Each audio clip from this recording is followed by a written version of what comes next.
میں یہ نہیں کہہ سکتا وہ کروڑپتی تھی، ارب خرب کی میں بات ہی نہیں کر سکتا، اور 20 نوکرانیاں تھیں ان کے پاس، درجنوں ان کے پاس غلام تھے، لیکن جب رسول اللہ کے دروازہ نور پہ آئی ہیں، انہوں نے میرے نبی کے گھر میں جھاڑو بھی دیا ہے، انہوں نے حضور کے کپڑے بھی دھوئے ہیں، انہوں نے رسول اللہ کے لیے اپنے ہاتھوں سے کھانا بنایا، انہوں نے دیکھا کہ نبی پاک صلی اللہ علیہ وسلم کو دولتوں سے، تجارتوں سے، سرمایہ سے پیار نہیں، جتنی دولت تھی شام کو لا کے قدموں میں رکھ دی، کہا محبوبہ جب میں تیری ہوں تو میری ہر شے ہی آپ کی ہے۔ چند دنوں میں حضور نے ساری چیزیں دے دی اللہ کے رستے میں، ہر چیز نبی پاک نے دے دی۔ حضرت خدیجہ الکبریٰ کا حال یہ تھا کہ ایک جوڑا رہ گیا، کئی جگہ سے پیوند لگے ہوئے، میں گڈی ہاتھ ڈور سجن دے، او جنج رکھے اونج رہنا ہے، واجب نہیں جے وچ شریعت مندہ قسم نو کہنا، بس ٹھیک ہے جس حال میں محبوب راضی ہیں، کہا ہر چیز قدموں میں رکھ دی، اور حضور کے ہر رشتے کا خیال کیا، نبی پاک کی ہر خواہش کا۔ عورتیں بالخصوص میری بات پہ توجہ کریں جو عرض کرنے لگا ہوں، آگ لگی ہوئی ہے گھروں میں، فساد ہے، لڑائی ہے، جھگڑا ہے، دنگا ہے، یہ تیرا رشتہ دار وہ میرا رشتہ دار، جب تیرے آتے ہیں تو روٹیاں جلدی پکتی ہیں، جب میرے آتے ہیں تو بیماریاں بڑی ہوتی ہیں، تیرے میرے کا جھگڑا۔ آؤ میرے مصطفیٰ کریم سید عالم کا بھی حال دیکھو، حضرت حلیمہ سعدیہ ملنے آئی، شادی کو کچھ دن گزرے تو حلیمہ سعدیہ ملنے آئی۔ حضرت حلیمہ سعدیہ سگی اماں نہیں، رضائی اماں ہے، یہاں تو سگی اماں برداشت نہیں ہوتی، سگی اماں، اور وہ بہو سوچتی نہیں بات کرتے ہوئے، سوچتی نہیں، وہ سوچتی نہیں کہ کس کے بارے میں بات کر رہی ہے، اسے پتہ ہی نہیں کہ تجھے تو پلا پلایا یہ ملا ہے نا، کبھی اس کی اماں سے پوچھ اس نے کتنی تکلیفیں برداشت کی ہیں، اس سے پوچھ کس دقت میں، کس آزمائش میں اس بچے کو پروان چڑھایا ہے، تو آج مالک بنی ہے تو تو رنگ ہی بدل گئی ہے، اور بچہ بھی بیوی کے ساتھ مل کر کے اماں کی غیبت کرتا ہے، سوچتا ہی نہیں کہ بات کس کی ہو رہی ہے، اسے خیال ہی نہیں آتا۔ حضرت حلیمہ سعدیہ رضائی ماں ہے، جب تشریف لائیں تو مصطفیٰ کریم نے فرمایا خدیجہ یہ میری اماں ہے۔ جناب حلیمہ سعدیہ کہتی ہیں میں گھر میں رہی، میری خدمت کی، مجھے کھانا پکا کے دیا، بستر بچھا کے دیا، کپڑے لے کے دیے، اور جب میں جانے لگی تو کہنے لگی آپ میرے مصطفیٰ کی اماں ہیں، پہلی دفعہ آئی ہیں، تھوڑا سا تحفہ نہ دے دوں؟ میں نے کہا جیسے مرضی۔ حضرت حلیمہ کہنے لگی تو جناب حلیمہ سعدیہ کو 40 بکریاں اور 1 اونٹ تحفے میں عطا فرمایا۔ اور یہ جو بی بی آ کے مالی بنی ہے نا آج، جس درخت کی چھاؤں میں تو بیٹھی ہوئی ہے نا، اگر تو سمجھے تو اصل احسان اس ماں کا ہے جس نے یہ پروان چڑھا کے تجھے دیا ہے، اصل نیکی اس اماں کی ہے جس نے تیرے سر پہ یہ سرتاج رکھا ہے، اور تو اس ماں کو ہی بھول گئی ہے۔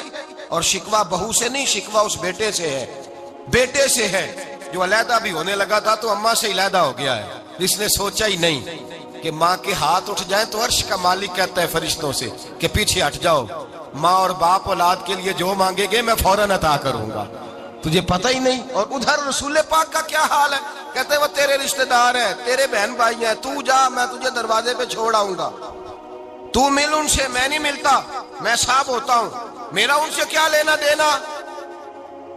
حضرت خدیجہ کے بھائی نہیں تھے، نبی پاک صلی اللہ علیہ وسلم کے سسر حیات نہیں تھے، 2 بیٹے تھے حضرت خدیجہ کے، اور وہ دونوں بیٹے پچھلے خامن سے تھے۔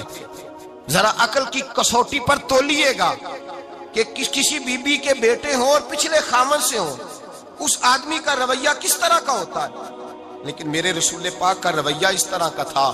میں آپ کو سیرت کی کتابوں سے امام حلبی نے، کستلانی نے، صاحب فتح الباری نے لکھا ہے، رسول کائنات سید عالم صلی اللہ علیہ وسلم سوئے ہوتے تھے، اور جاگو اور سنو، اللہ کرے حضرت خدیجہ کا میرے نبی سے رشتہ اور میرے نبی کا حضرت خدیجہ کا رشتہ ہماری سمجھ میں آ گیا تو سمجھ لو ہمارے گھر جنت بن جائیں گے، روشنی پھیل جائے گی، سمجھو اور سیکھو۔ حضرت عائشہ صدیقہ فرماتی ہیں نبی پاک سو جاتے تھے نا دوپہر کو تو کہتی تھی مولا علی سے لے کر ابو بکر صدیق تک کسی کی طاقت نہیں ہوتی تھی حضور کو آ کے بیدار کرے، سوء ادب سمجھا جاتا تھا۔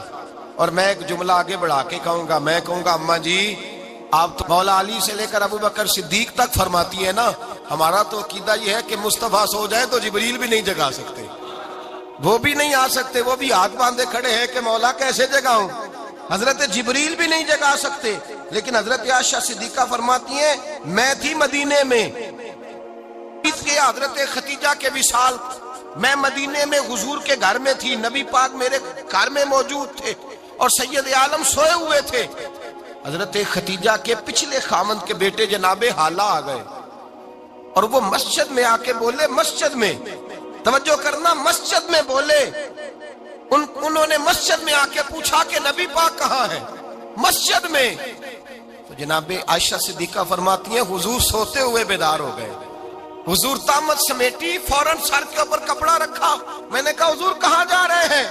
فرماتی ہے میں نے ایک دفعہ پوچھا تو حضور نے 3 دفعہ فرمایا میرا حالہ آ گیا ہے, میرا حالہ آ گیا ہے, میرا حالہ آ گیا ہے, خدیجہ کا بیٹا آ گیا ہے. میرے رسول پاک صلی اللہ علیہ وسلم نے بی بی کے رشتوں کا جو تقدس بیان کیا اس کو سمجھیے. فرمایا حالہ آیا ہے, بیدار ہو کے خود تشریف لے گئے. یہ تو حالہ تھے نا, بڑے بیٹے حضرت خدیجہ کے سب سے, ان کا نام ہند تھا. اور حضرت ہند سے کوئی بندہ تعارف پوچھتا نا, نبی پاک کا جو حلیہ ملتا ہے نا کتابوں میں, سیرت کی کتابوں میں, حضور کا مکھڑا کیسا تھا, مکھ چند بدر شاشانی ہے, متھے چمک دی لاٹ نورانی ہے, کالی زلف تیاک مستانی ہے, مخمور اکھی ہیں مد بریاں. یہ جو حضور کا حلیہ ملتا ہے نا یہ حضرت ہند کا بیان کیا ہوا ہے. وہ بیان کیا کرتے تھے کہ نبی پاک کی آنکھیں کیسی تھی, حضور کے جلوے کیسے, وہ بیان حضرت خدیجہ کے بیٹے ہیں. کوئی ان سے پوچھتا کہ بڑے راضی رہتے ہو, ہند بڑے راضی رہتے ہو, تو حضرت ہند کیسے راضی کیسے نہ رہوں, راضی کیسے نہ رہوں. میرے بھائی کا نام علی المرتضیٰ ہے, بہن کا نام فاطمہ الزہرا ہے, ماں کا نام خدیجہ الکبریٰ ہے اور باپ کا نام محمد مصطفیٰ ہے, میں راضی کیسے نہ رہوں. حضرت خدیجہ الکبریٰ کے رشتوں کے ساتھ رسول اللہ کا پیار, ان کے رشتے. کنز المال میں حضرت عائشہ صدیقہ کی حدیث ہے, جناب عائشہ فرماتی ہیں دوپہر کو حضور آرام کرتے تو کوئی آیا نہیں کرتا تھا. ایک دن ایک بوڑھی آ گئی دروازے پہ, اس نے چھڑی پکڑی ہوئی ہے.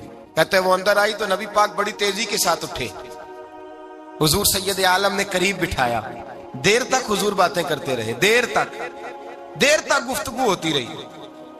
فرماتے ہیں حضور نے اسے کوئی اضافی وقت دیا, عام صحابہ اس وقت آتے نہیں تھے, حضور کے آرام کا وقت تھا, اضافی وقت دیا نبی پاک نے. اور فرماتے ہیں جب وہ جانے لگی تو نبی پاک نے تحفے بھی عطا فرمائے. اور پھر ایک غلام سے, حضرت بلال سے یا کسی غلام سے فرمایا کہ ساتھ جاؤ اور گھر چھوڑ کر کے آؤ. نبی پاک صلی اللہ علیہ وسلم نے اعزاز دیا. حضرت عائشہ صدیقہ فرماتی ہیں دیر تک ملاقات بھی, تحفے بھی, انفرادی ملاقات. بعد میں نبی پاک صلی اللہ علیہ وسلم لیٹ گئے. میرے دل کے اندر خیال آیا کہ حضور جائیں گے اور جب رات کو واپس آئیں گے تو پھر میں پوچھوں گی کہ حضور یہ بی بی کون ہے, حضور اب آرام کر رہے ہیں. فرماتی ہیں میرا خیال تھا کہ یہ سوال شام تک میرے ذہن میں رہے گا کہ یہ کون ہے, آپ نے بڑا اعزاز دیا, دروازے تک چھوڑنے گئے. حضرت عائشہ صدیقہ فرماتی ہیں میں سوچ رہی تھی آرام کر رہے ہیں, اور میں نے جیسے ہی نگاہ ڈالی تو حضور تو گہری سوچ میں گم ہے, نبی پاک سوچوں میں گم ہے اور بے آنکھیں کھلی ہوئی. فرماتی ہے میں قریب جا کے بیٹھی, قدموں پہ ہاتھ رکھا, میں نے کہا محبوبہ یہ بی بی کون تھی, اتنی دیر آپ نے ملاقات کی اور وہ چلی گئی ہے تو ابھی خیالات ہیں, تصورات ہیں. فرماتی ہے میں نے پوچھا تو مصطفیٰ کی آنکھوں میں آنسو آ گئے, نبی پاک رو دیے, اٹھ کے بیٹھ گئے. میں نے کہا حضور کیا ہوا, میں نے تو آپ کو پریشان کر دیا, میں معذرت چاہتی ہوں. حضور نے فرمایا عائشہ ایسی کوئی بات نہیں, اس بی بی کے بارے میں پوچھتی ہو جسے میں نے زیادہ عزت دی ہے, زیادہ پیار کیا ہے, ذرا زیادہ اس کے ساتھ میں نے توجہ کی ہے. ہاں یا رسول اللہ میں نے انفرادی رنگ دیکھا ہے, روٹین سے بڑھ کر آپ نے محبت فرمائی. تو میرے مصطفیٰ نے فرمایا یہ جو عورت آئی تھی نا, جو میرے پاس بیٹھی رہی ہے, یہ میری زوجہ جناب خدیجہ کی سہیلی ہے, یہ حضرت خدیجہ کی سہیلی ہے, جناب خدیجہ کی سہیلی. فرمایا یہ مکے میں خدیجہ سے ملنے آیا کرتی تھی, خدیجہ اسے وقت دیتی تھی, پاس بٹھاتی تھی, کھانا کھلاتی تھی, دکھ سکھ سنتی, اور تھوڑی غریب ہے, جب یہ جاتی تھی تو خدیجہ تحفے بھی دیتی تھی. فرمایا آج جب یہ آئی ہے تو خدیجہ کی یادیں تازہ ہو گئی ہیں, دیر تک میں نے اس سے بات کی ہے, گفتگو کی, جاتے دفعہ تحفہ دیا ہے, اس لیے کہ حسن العہد من الایمان, اچھے طریقے سے وعدہ نبھانا یہ بھی ایمان کا حصہ ہے, اچھے طریقے سے عہد نبھانا, تعلقات نبھانا یہ بھی ایمان کا حصہ ہے۔ حضرت ختیجہ کی سہیلیوں سے رسول اللہ صلی اللہ علیہ وسلم کا رشتہ، پہلی وحی نازل ہوئی نبی پاک پر۔ اب حضور جب ابتدائے وحی کے ایام آئے تو حضرت ختیجہ فرماتی ہیں رسول پاک غار حرا میں چلے جاتے، کئی کے دن وہاں رہتے۔ پہلی وحی آئی تو قرآن مجید کی تاثیر یہ ہے کہ لو انزلنا ھذا القرآن علی جبل لرأیتہ خاشعا متصدعا من خشیۃ اللہ، فرمایا اگر میں پہاڑوں پہ نازل کروں قرآن کو تو وہ بھی میرے خوف سے ریزہ ریزہ ہو جائے۔ اتنی تاثیر ہے۔ جب حضور کے قلب اطہر پر آیا تو نبی پاک کانپتے ہوئے گھر آئے، زملونی زملونی، مجھے